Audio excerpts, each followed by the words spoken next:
नमस्कार दोस्तों। आज मैं यूपीएचई एस्पिरेंट्स से बात करने यहाँ पे आया हूँ और साथ ही साथ मैं अपने साथ कुछ कड़े सवाल भी लेके आया हूँ।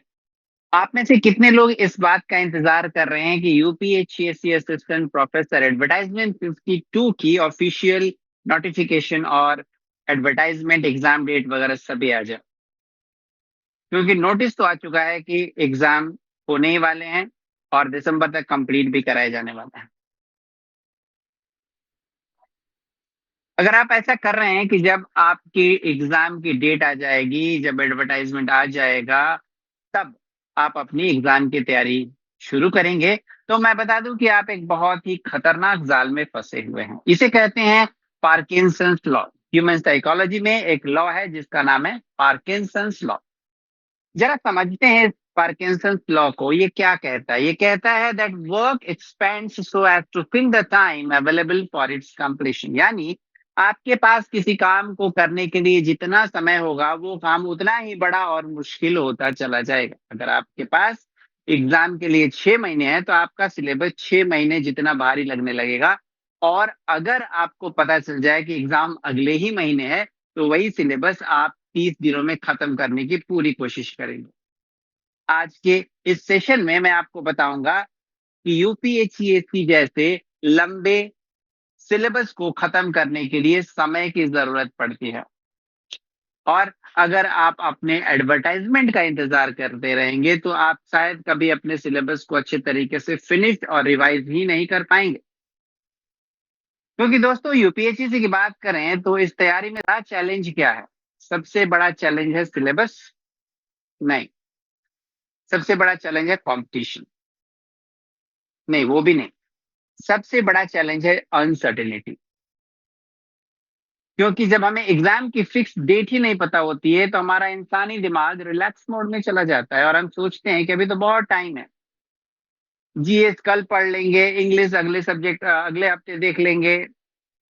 पार्किंसंस लॉ यहीं पर आपको समझाता है कि आप अपने आप को बर्बादी की तरफ लेके जा रहे हैं। जब आपके पास टाइम लिमिट नहीं होती है तो आप एक ही चैप्टर को 4 दिन तक खींचते रहते हैं।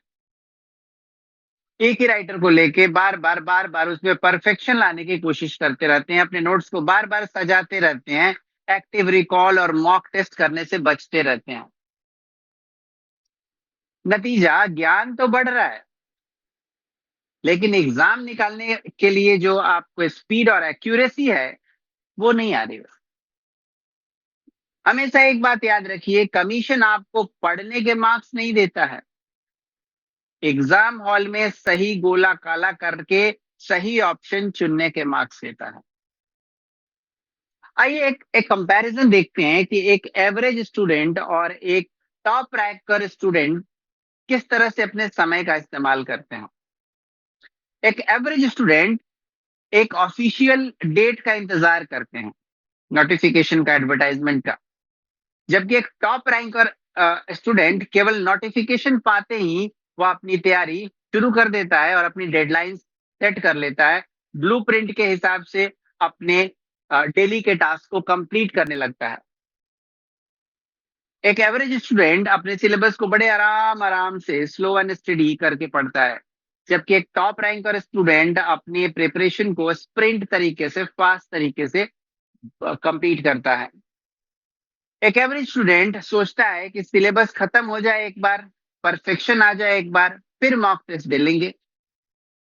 और वही एक टॉप रैंकर स्टूडेंट सारे मॉक टेस्ट, सारे प्रैक्टिस टेस्ट बिना चूके कंप्लीट करता है।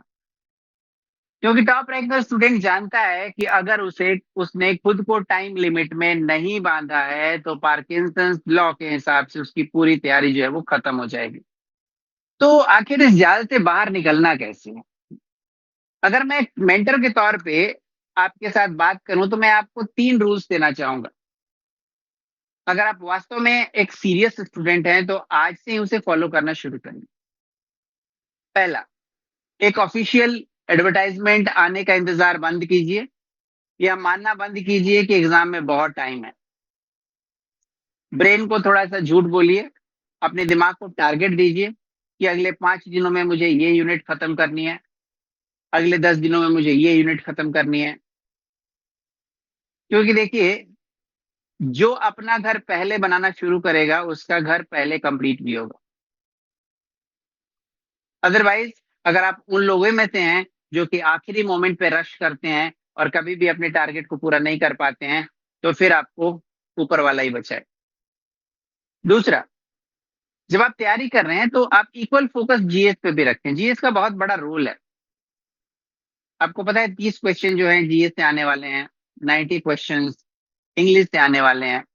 दोनों को रोज बैलेंस करने की कोशिश करनी चाहिए। ऐसा नहीं होना चाहिए कि एक दिन में हमने इंग्लिश पढ़ा और जीएस नहीं पढ़ा, जीएस छूट गया। तो ये बहुत बड़ा फ्लॉ है आपके प्रिपरेशन। तीसरा चीज, सारे मॉक टेस्ट, सारे प्रैक्टिस टेस्ट टाइमर के साथ रोज प्रैक्टिस कीजिए, क्योंकि जब टाइम का प्रेशर होगा तभी एग्जाम हॉल जैसा परफॉर्मेंस की फीलिंग देगा। अगर आप प्रैक्टिस टेस्ट और मॉक टेस्ट स्किप कर रहे हैं तो अगेन आप अपने पैर पर कुल्हाड़ी मार रहे हैं। दोस्तों, हायर एजुकेशन में जाना, एक असिस्टेंट प्रोफेसर बनना, one of the most prestigious job in UP. इस कुर्सी की गरिमा बड़ी है, इसलिए परीक्षा में आपके सब्र और डिसिप्लिन का भी टेस्ट है। कमीशन कब डेट जारी करेगा तब तो सबको पता चलेगा ही, लेकिन जीत तो उसी की होगी जो उस डेट के आने के पहले ही खुद को पूरी तरह तैयार करके बैठा है। पार्किंसंस लॉ को खुद पर हावी मत होने दीजिए, समय को अपना गुलाम बनाइए। आप खुद समय का गुलाम मत बनिए। अगर आप आज से ही अपने डेडलाइन को सेट करते हैं, ब्लूप्रिंट में दिए गए टास्क को टाइमली कंप्लीट करते हैं, तो अपनी अभी अपने कमेंट बॉक्स में लिखेंगे आई एम सक्सेस। अपने डेडलाइन को सेट कीजिए, अलार्म लगाइए, किताबें खोलिए और आज के टारगेट को अचीव करना शुरू कीजिए। मैं देखना चाहता हूं कि कितने प्रोफेसर आज से अपनी तैयारी की कमान खुद संभालते हैं। All the best. जय हिंद।